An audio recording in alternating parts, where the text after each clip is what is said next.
मैं सिद्धार्थ एक बार फिर से आपको लेकर के आ चुका हूं उसी समाजवादी रथ के सामने जो अयोध्या और लखनऊ में हर जगह घूमता रहता है।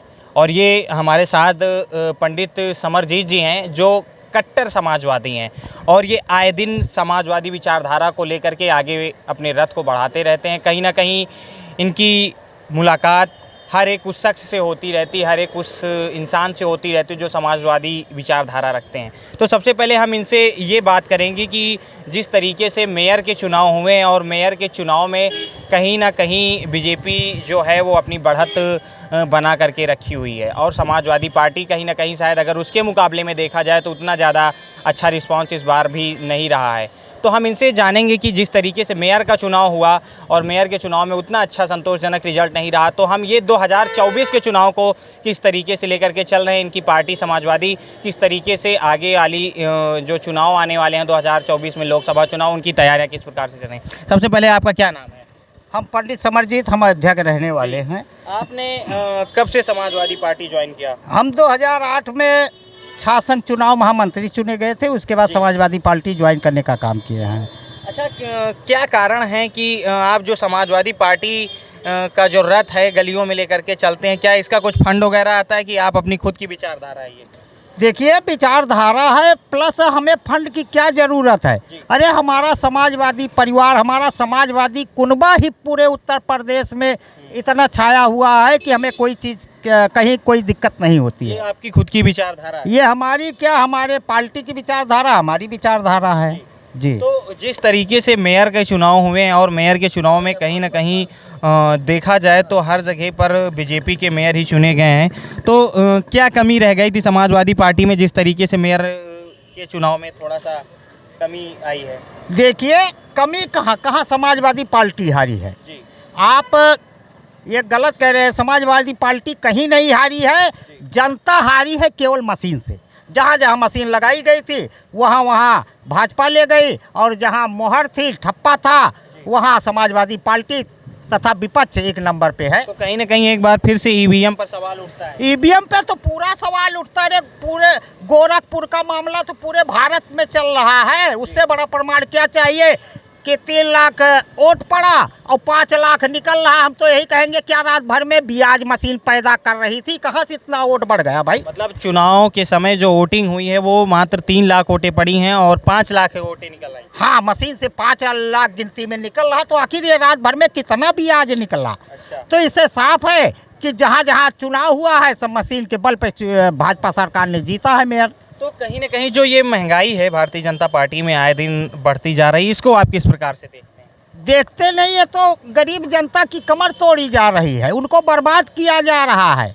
सबके हाथों में कटोरा पकड़ाने का काम भाजपा कर रही है। क्यों? भाजपा वाले तो कहते हैं कि रात दिन कमाई भी तो उसी तरीके से दोगुनी तरीके से बढ़ती चली। ओहो, अब भाजपा वाले की कमाई हो रही तो जन जन के कमाई बताई गई है 2 गुना। आज हम अगर 1000 रुपया कमाई ली दलाली कह के तो जान ले हम राजा हो गए, सारी दुनिया 1-1000 कमाती है, हम न कमाए पाए तो दुनिया भिखारी हो गए। बीजेपी वाले दलाली करते हैं? दलाली की बात नहीं है, नंबर 2 का पैसा कमा रहे हैं सब लोग।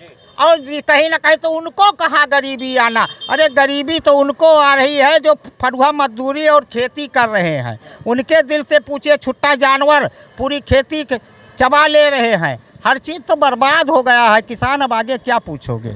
अच्छा, किन मुद्दों को लेकर के आप लोकसभा का चुनाव आपकी पार्टी लड़ने वाली है? क्या योजनाएं हैं, किन मुद्दों को लेकर के आप जनता के बीच जाएंगे? हम जनता क्या, महंगाई है, बेरोजगारी है, भ्रष्टाचार है, तमाम मुद्दे हैं। भ्रष्टाचार अपराध का सफाया हो रहा है इस समय उत्तर प्रदेश से, अब क्या चाहिए आपको? वो तो दुनिया देख रही है कि भ्रष्टाचार और अपराध कैसे खत्म हो रहे हैं। केवल बिरादरी छोड़ के अपराध को मिटाया जा रहा है। अतीक को निपटाया गया, उनके लड़के को निपटाया गया जो एक तरीके के खूंखार यहाँ के गुंडे हुआ। ओहो, अतीक की बात मत कीजिए, तमाम गुंडे और हैं, उनको क्यों नहीं सरकार निपटा रही है? क्यों पक्ष ले रही है, क्यों बचा रही है? वहाँ दिल्ली में धरना दे रही हैं। अरे देश की महिलाएं हमारे देश की सम्मान है और उनको अगर धरना पे बैठना पड़ जाए तो ऐसी सरकार को तुरंत इस्तीफा दे देना चाहिए। तो कहीं ना कहीं कह रही है कि उसकी जांच चल रही है अभी तक ब्रजभूषण के खिलाफ। ओहो, जिसको बचाना होता है उसके लिए जांच लगा देते हैं, जिसको नहीं बचाना है उसके लिए बुलडोजर लगा देते हैं। यही है सरकार का न्याय। तो कहीं ना कहीं ये सरकार गरीबों के लिए बहुत ही अन्याय कर रही है। अन्याय क्या भाई, वो तो सारा दुनिया और समाज देख रहा है। जी, अभी हमारे साथ दादाजी भी हैं, हम इनसे बात करेंगे। नहीं, आप ये बताओ, मोबाइल हटाइए। आप केवल एक शब्द क्या भारतीय जनता पार्टी के लोगों से पूछा है कि माइक नहीं, आप ऐसे ना बोलिए। क्या आप लोगों ने बीजेपी के लोगों से पूछा है कि जो प्रदेश कार्यालय बना हुआ है वो सड़क पर है कि नहीं? क्या कभी आप लोगों ने बीजेपी से पूछा है? जी, बसें, गाड़ियाँ आती हैं, वहाँ जाम हो जाती हैं, क्यों? वहाँ बुलडोजर क्यों नहीं चला? तो कहीं ना कहीं दादाजी का ये भी कहना था कि जो बीजेपी कार्यालय है वो एक रोड पे बना हुआ है, तो कहीं ना कहीं उनका कहने का मतलब है कि मीडिया के जो बंधु लोग हैं उन्होंने कभी ये सवाल किया है कि नहीं किया है। और एक बात और सामने उभर के एक प्रश्न आता है कि जो 2000 के नोट हैं, कहीं ना कहीं भारतीय जनता पार्टी ने 8 नवंबर 2016 को नोटबंदी किया और उसके बाद अब जो 19 मई है और फिर से 2023 में 2000 की नोट को बंद कर दिया गया।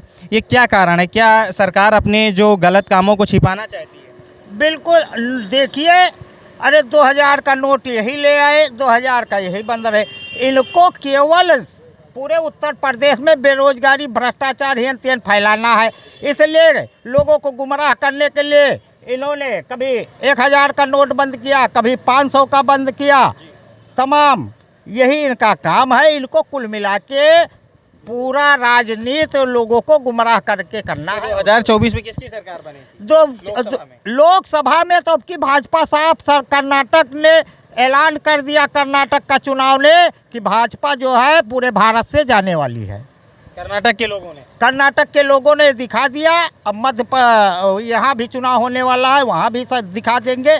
कुल मिला के 2024 में प्रधानमंत्री मोदी नहीं बनेंगे। तो समाजवादी विचारधारा रखने वाले पंडित समरजीत द्विवेदी ये कह रहे हैं कि इस बार 2024 में भारतीय जनता पार्टी का पूर्ण रूप से सफाया होने वाला है।